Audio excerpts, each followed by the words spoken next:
ladies and gentlemen. This is Rick Barnett, and we are live at Ivy Gate Studio. Of course, Thomas Kinkade, the world's most collected artist, about to unveil the newest in Disney masterpieces. And Tom, what's different about Princess and the Frog, the movie, compared to the other Disney movies that we've seen? Well, what's fun is, first of all, to welcome people into my studio, because you think about it, every artist works on a project and you get excited about it. But the goal, the end game for me has always been, I want to unveil that painting, actually show it to people. And it's kind of like the feeling when you work on a movie. You know, I worked on a movie for almost 2 years of my life. Of course, this was when I was in my early 20s. I was working on an animated feature called Fire and Ice. And as I worked on it, you would just see scene after scene that just built the mood of the movie. Well, that is the passion that I discovered when I went down and visited the artists at Walt Disney Studios. I mean, they are alive with excitement, and there's a simple reason. Princess and the Frog is the first traditional animated movie that Disney has done in many years. In fact, I have friends who worked on the Disney projects earlier, the traditional hand-drawn animation projects of an earlier day at the studio. And you know, for many of them, they didn't know if that era of hand-drawn animation would ever come back. You know, everything's gone digital in animation. You have Toy Story, you have, you know, the wonderful movies like the Cars movies, and you have Bugs Life, and you have all these great movies that are done with digital techniques. Well, the team at Disney Studios made a commitment to bring back hand-drawn animation, and the feature that they wanted to do it with is called Princess and the Frog. So Princess and the Frog is a landmark movie, not just because it's the first ever epic hand-drawn animated movie in years, but also because it is one of the most romantic love stories the studio has ever done. Now, what was different about the way you treated this painting in the studio as compared to some of the other Disney pieces that you've worked on? Well, my technique has been very, I would say, painstaking. I try to build the painting in layers, layer upon layer. I begin to treat the animated character as one whole element. Research is done with the Disney team to create what we call a model sheet or a style guide. That informs the dimensions of the figures. It helps me to get the color right. It helps me to get the sense of detailing on the costumes the characters wear. These elements are all behind the scenes. You know, as I'm working on the painting, you're developing the elements simultaneously. The characters, the setting, the scenery, and in this case, the beautiful paddle wheeler that is making its way up the river. Those are all elements featured in the movie. And you know, everybody, of course, would love to be in the studio and watching you work live on the painting. Give us an idea. I know this is a question that a lot of the collectors have. Give us an idea of, when you say layers, how many layers does a painting like this have? Well, we do a lot of the work initially with digital technology. We try to create a color scheme. The sketch techniques that we use are similar to those used in the animation film industry or in the matte painting industry. We create the painting step by step, first from information that we gather from the Disney Studios itself, and then I begin to set at work in my studio, trying to fashion a mood to the image. The whole element of the painting that stands out when I create a Thomas Kinkade Disney tribute painting is the mood, the coloration. I try to make the painting breathe as the kind of environment you just feel charmed and you feel enchanted when you look at it. You know, you want to step into that world. I have said this to many people, but when I started work on this project, I began to think about all those Disney designers who grew up going to Disneyland as kids. And when they set about creating a New Orleans setting for an animated feature, you know what they were thinking back on. They had all those memories as kids, going to Disneyland, going to New Orleans Square, seeing the riverboat come up, you know, the old haunted mansion sitting on the hill, Pirates of the Caribbean, the Spanish moss hanging off the trees. You know, these are elements that excited me as a kid.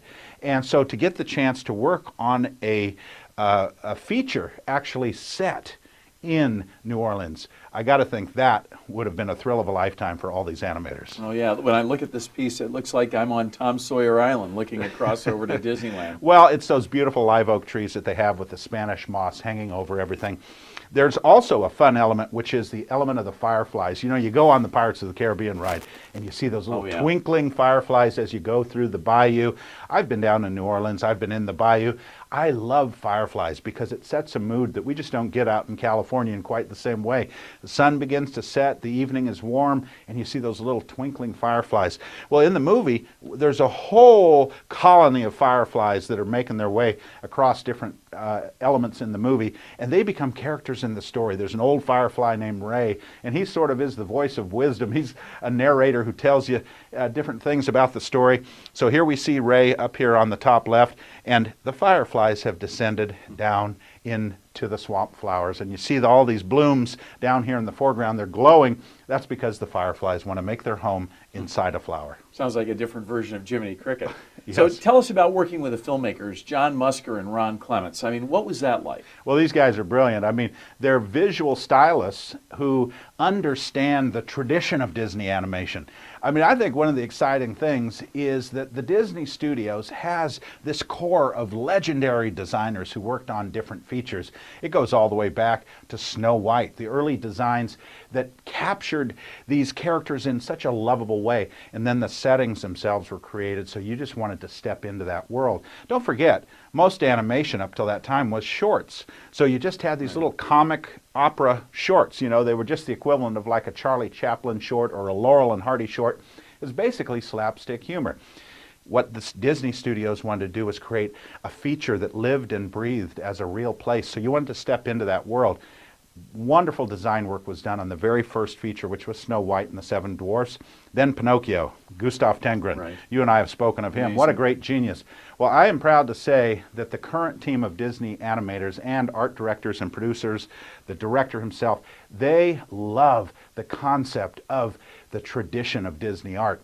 They love all the features that built visually one upon the other.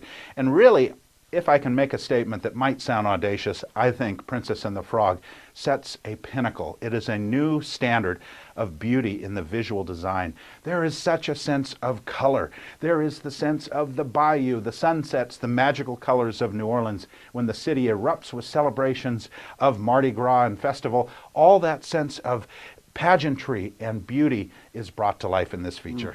And you know, of course, the collectors and the dealers are saying this new concept that you've brought forward to everyone of this narrative panorama of being able to take a look at the painting and see the entire story in one glimpse. I mean, it really is amazing. Well, that was something that I think just captured my imagination early on. I mean, what is it about painting a movie that can make it come to life in a new way? In other words, a lot of artists have painted a scene from the movie or a cell from a Disney film, but I wanted to paint the whole film. I wanted to paint the emotional reaction to the story.